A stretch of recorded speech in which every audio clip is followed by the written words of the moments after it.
Hello, BLPS members. Hope you're enjoying the summer at the lake. I think about how lucky we are. So much of the country is having these horrible heat waves and storms and such. And here we are with lots and lots of sunshine and cool nights and warm water. And I sure hope you're enjoying the summer as much as I am.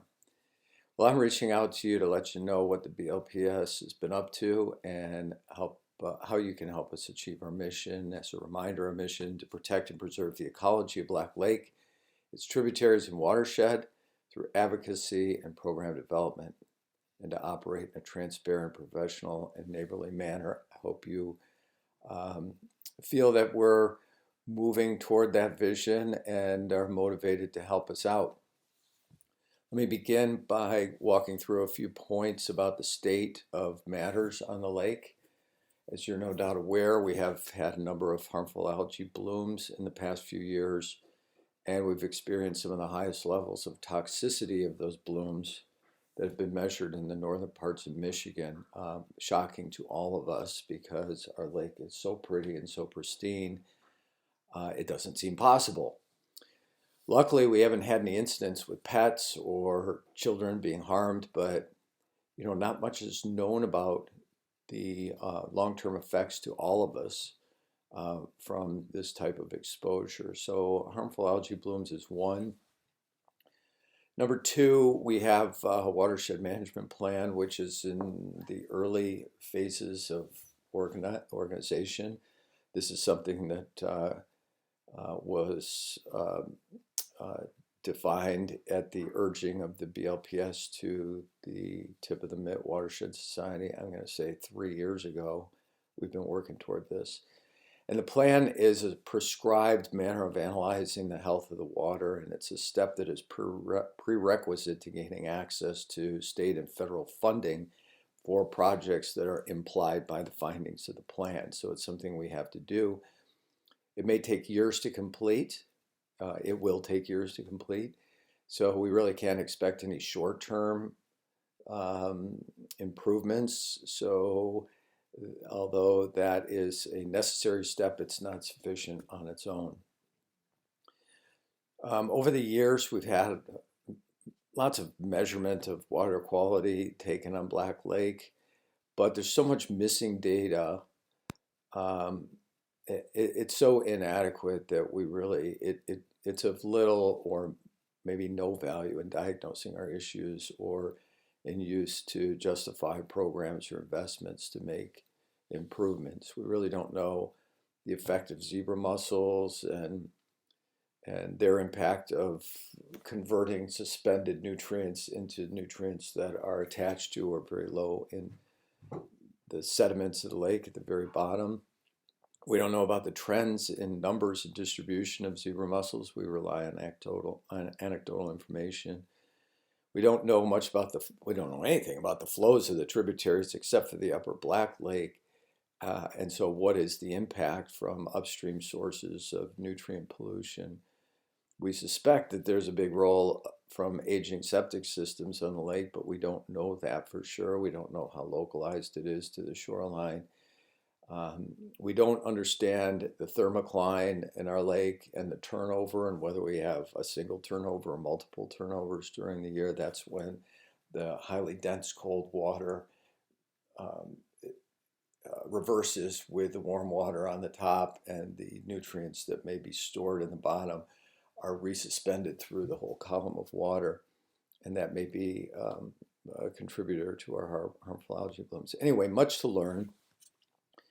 The other matter I'd like to mention is that we are surrounded by lakes that have really severe invasive species problems. We're super lucky that we don't have them. I think one of the big reasons we don't is we don't have a lot of visiting um, fishing boats. We don't have the number of fishing tournaments that neighboring larger lakes, Burt and Mullet have, and uh, uh, and luckily our Clean Boats, Clean Waters activities have spread the word, and I think we're pretty good about protecting our lake at our launch points. But all around us are quagga mussels, invasive Eurasian milfoil, Japanese knotweed, curly leaf pondweed, and we may think that we have weed problems now or fishing problems now, but if we get an introduction of those other invasive weeds and mussels, these would be devastating to our lake. I mean, we really have to make sure we do everything we can to prevent that. The last point that I'll bring up is about PFAS, or forever chemicals. You've probably read quite a bit about it. It's a very, very concerning topic. And there are some lakes with PFAS in our area.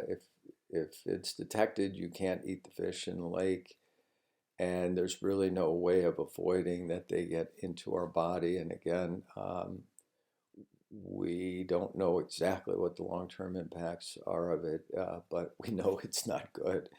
So we need to learn some about that. So in that context, what are we up to? Well, there are a lot of things that we have been doing that we're no longer doing. Our Swimmer's Itch campaign to capture and relocate mergansers was hugely impactful in reducing swimmer's itch cases on the lake over the past couple of years. But because of avian flu, DNR won't allow anyone to move birds for any reason, including swimmer's itch. So anecdotally, I've been hearing that swimmer's itch is back on the rise as a result, and we're pretty disappointed, but there's nothing we can do about that.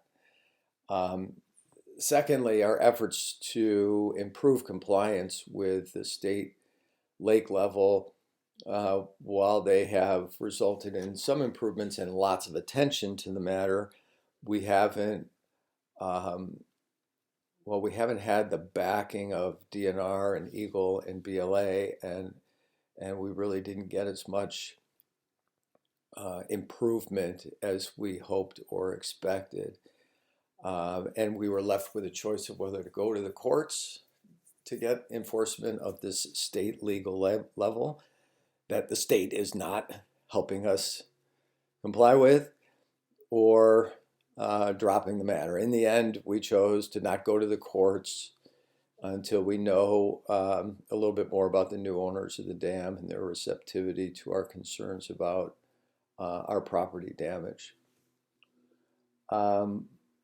What we are doing is continuing community outreach regarding clean, drain, dry to protect those boat launches, protect our lake from these very harmful invasive species, and we've shifted the remainder of our time and attention to water quality monitoring and all that is not known that can help us know more about harmful algae blooms, about weeds, about changes to the lake, our nice sandy lake bottom. Toward this goal, we've teamed up with a consultant, Kaiser & Associates, LLC from Kalamazoo, Michigan.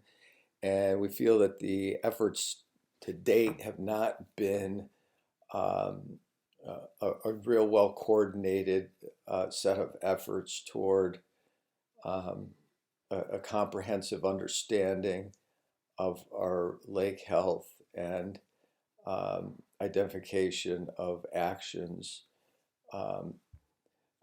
that will help make improvements as rapidly as we'd like them to, with the urgency that we'd like. This program with Kaiser is expensive. We can control some of the costs with more volunteer time.